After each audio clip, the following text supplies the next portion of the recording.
Saya mengambil bahagian dalam perbahasan untuk rang undang-undang ini dan saya nak mulakan dengan mukadimah saya bahawa akta ini sangat diperlukan dalam komuniti kita pada hari ini, dan akta ini bukan akta yang terbaik, tidak sempurna, it's not a perfect bill, namun merupakan satu hakikat bahawa ada peruntukan di dalam rang undang-undang ini yang amat diperlukan untuk membantu mangsa-mangsa sekarang.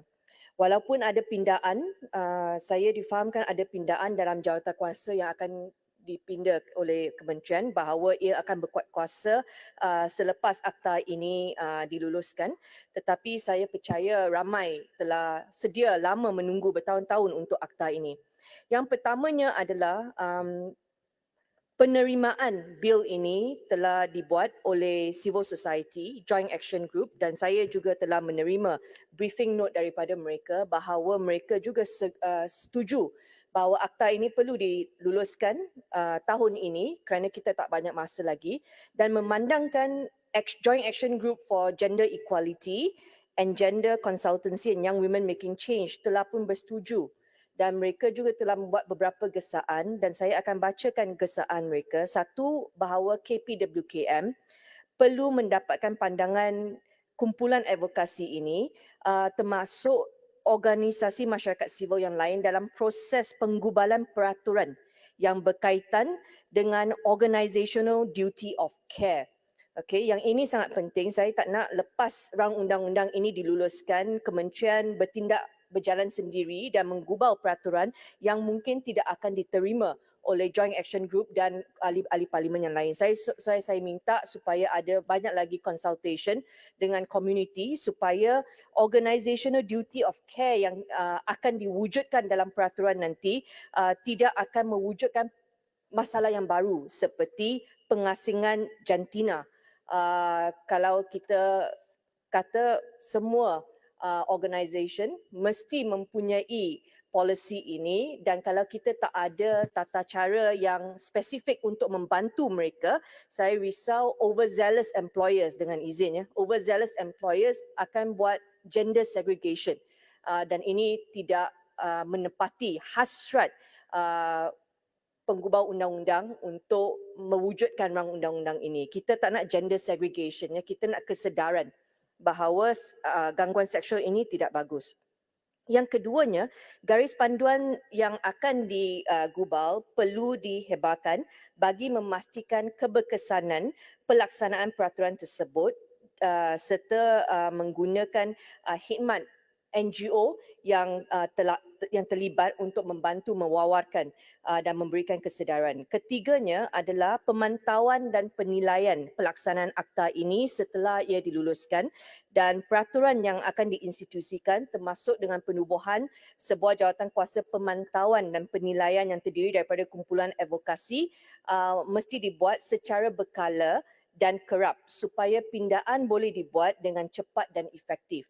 Kadang-kadang undang-undang kita luluskan tetapi orang di luar tak tahu bagaimana nak gunakan, dan kalau kita tak ada pindaan yang cepat, okey, kita tak akan dapat efek yang kita nak melalui undang-undang ini. Yang keempatnya adalah KPWKM mesti menyediakan maklumat yang jelas termasuk sebuah pelan tindakan berhubung proses penggubalan peraturan dan menginstitusikan proses pemantauan dan penilaian. Dalam rang undang-undang ini juga ada beberapa isu yang saya nak bawa adalah satu, Fasal 4, lantikan untuk ahli tribunal yang isi tidak kurang daripada 5 orang anggota lain sebagaimana yang ditentukan oleh menteri yang mempunyai pengetahuan ataupun pengalaman praktikal dalam perkara yang berhubungan dengan gangguan seksual. Saya harap lantikan ini yang akan dibuat oleh menteri tidak bersifat lantikan politik, dan anggota yang akan dilantik mesti mempunyai kredibiliti yang tinggi dan mempunyai pengalaman mengendalikan kes-kes seperti ini. Satu lagi saya nak katakan apa yang saya suka dalam rang undang-undang ini adalah satu, Fasal 9(5), tribunal hendaklah menentukan aduan gangguan seksual berdasarkan imbangan kebarangkalian. Dan salah satu sebab kenapa mangsa tak menggunakan penal code kerana burden of proof tu terlalu tinggi. Jadi ini adalah bagus untuk mangsa-mangsa. Kemudiannya untuk pasal 14, semua pendengaran di hadapan tribunal hendaklah tertutup kepada orang awam. Ini juga bagus untuk melindungi aduan yang akan dibuat. Banyak mangsa kadang-kadang mereka status berkahwin dan mereka khawatir impact kalau mereka membuat aduan, impact terhadap anak-anak mereka kalau media keluarkan laporan pelbagai.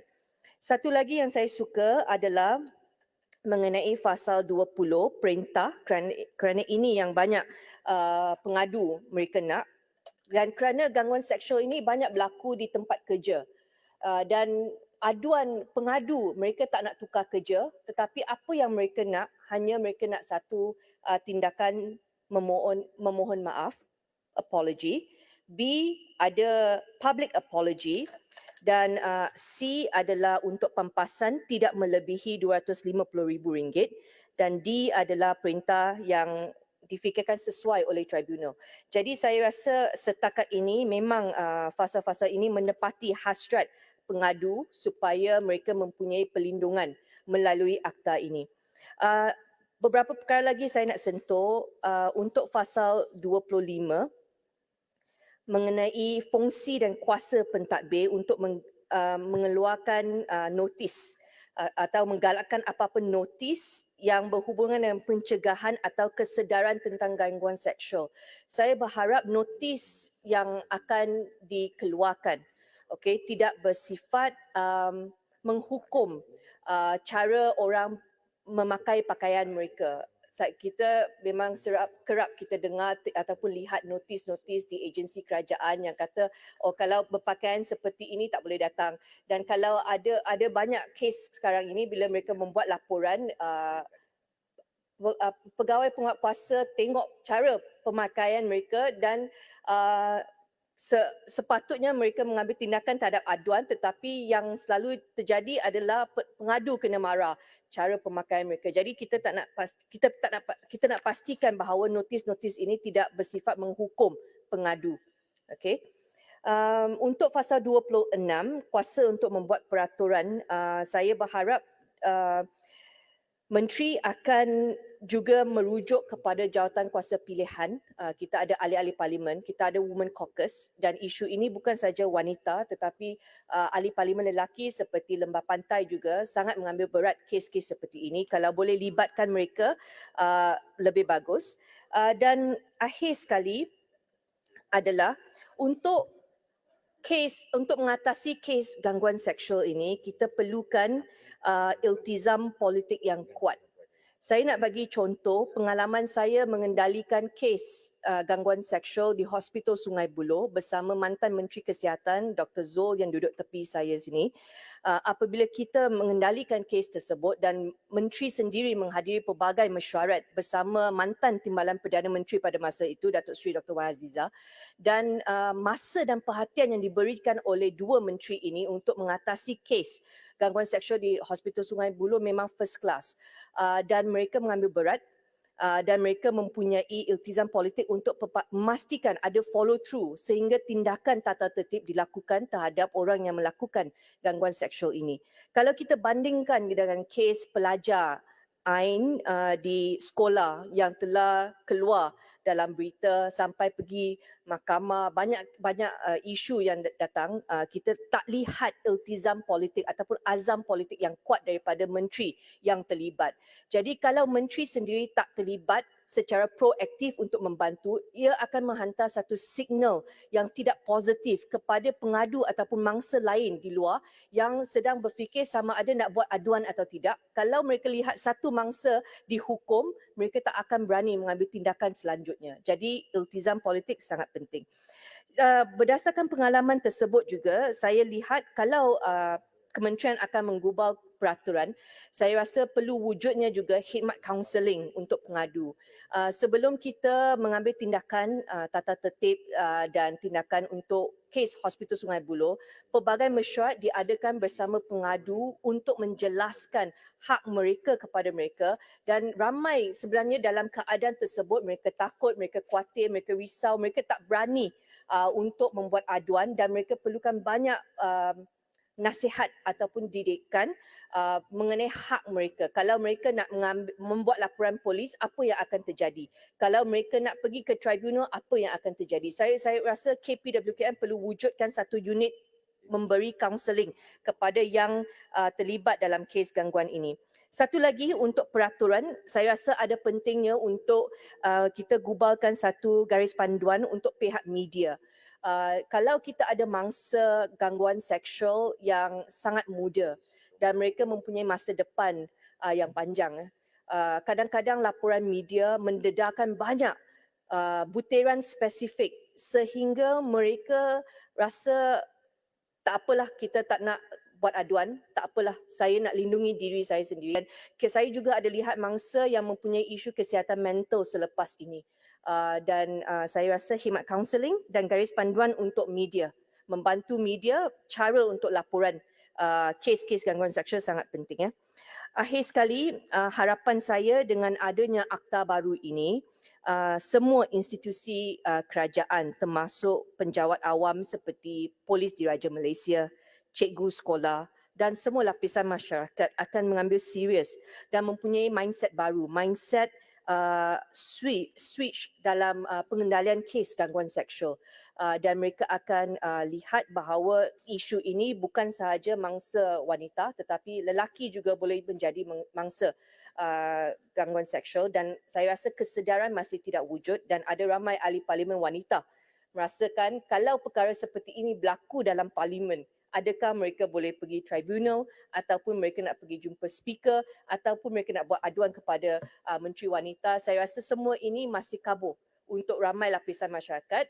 Kalau lepas baca berita ini sudah ada undang-undang kes gangguan undang-undang anti gangguan seksual, tetapi untuk kesedaran ini kita perlukan banyak roadshow, kita perlu banyakkan kesedaran kepada ahli parlimen sendiri. Kalau kita lihat kehadiran sekarang, belum lagi Pukul 7, tetapi memang kalau kita lihat untuk perbahasan kes gangguan anti gangguan seksual ini, kehadiran tidak begitu merangsangkan.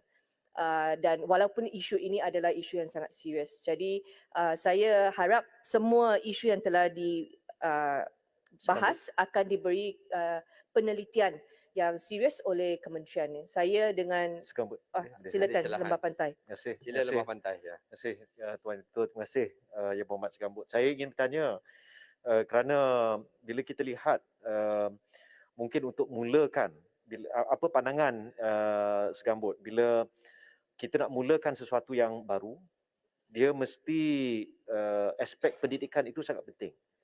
Pertama, kita selalu beranggapan bahawa isu-isu gangguan seksual ini terkena kepada kaum hawa, kaum wanita sahaja. Padahal kita baca di dada-dada akhbar dan juga di berita bagaimana contohnya guru-guru ada beberapa kes guru mahat tahfiz yang mengambil kesempatan yang merogol melakukan gangguan seksual terhadap pelajar-pelajar lelaki. Jadi ia bukan isu wanita. Jadi dia adalah isu sebenarnya ia adalah isu gangguan seksual terhadap mana-mana pihak. Jadi adakah Yang Berhormat merasakan bahawa kita perlu wujudkan satu sama ada dana ataupun bagaimana untuk memastikan proses pendidikan itu secara menyeluruh dan kita boleh mula di parlimen ini. Dan kita pastikan semua parlimen, semua Dewan Undangan Negeri mempunyai satu code of conduct. Tadi saya berjalan terserempak dengan salah seorang ahli parlimen, saya tak sebut mana, dan beliau menyatakan satu perkara yang sedikit janggal bila nak berbincang tentang undang-undang ini. Menteri patut tahu, ada yang beranggapan kalau dah ada akta gangguan seksual, anti gangguan seksual, maka kita tak boleh bergurau senda. Jadi saya merasakan ini satu perkara persepsi yang perlu kita lihat dengan serius, dan ia bermula dengan pendidikan selain daripada penguatkuasa, tapi kita semua di sini, sebab kita terima banyak kes. Kadang-kadang di pejabat-pejabat kita orang datang mengadu. Jadi that sensitization process has to begin with us, dengan izin. Apa pandangan? Terima kasih. Sila Segambut. Saya setuju. Kalau kita nak perkenalkan undang-undang baru, memang kita perlu belanja untuk program kesedaran dalam kalangan pembuat undang-undang dulu, pembuat dasar, kemudian penguatkuasa dan semua agensi. Saya bagi satu contoh, Akta Enactment Kebebasan Maklumat FOI di Selangor dan Pulau Pinang. Selepas kita luluskan enactment tersebut, kita kena belanja duit untuk latihan, training untuk information officer, dan selepas beberapa tahun kita luluskan undang-undang tersebut, kita juga ada buat pendengaran terbuka untuk jawatankuasa terpilih, jawatankuasa Selcat buat public hearing untuk mendengar sama ada undang-undang itu efektif atau tidak, aduan yang telah masuk, berapa lama mereka gunakan untuk selesaikan masalah tersebut, dan sama ada pengadu semua gembira tak dengan langkah yang telah diambil melalui enactment tersebut. Jadi ini hanya adalah langkah pertama. This is just the first step. Sebenarnya untuk pastikan ada keadilan untuk mangsa-mangsa mendapat relief yang mereka perlukan, latihan perlu diberikan dan kesedaran itu. Jadi saya rasa selepas ini diluluskan, KPWKM kena bergerak dengan laju, kena pastikan kesedaran itu wujud. Media itu sangat penting untuk bagi kesedaran. Untuk gurauan itu, saya faham kadang-kadang memang ada gurauan, tapi kalau kita lihat kes pelajar tersebut, kalau ada gurauan yang bersifat tidak senonoh seperti rape joke, yang itu memang semua orang setuju tidak sesuai, dan tindakan tata tertib mesti diambil dengan cepat untuk kes-kes seperti itu. Jadi itu sebab saya kata iltizam politik, message daripada kabinet dan kerajaan sangat penting untuk pastikan message itu tidak akan menghalang pengadu lain untuk membuat aduan. Dengan itu, Segambut menyokong rang undang-undang ini. Terima kasih Yang Berhormat Segambut. Seterusnya saya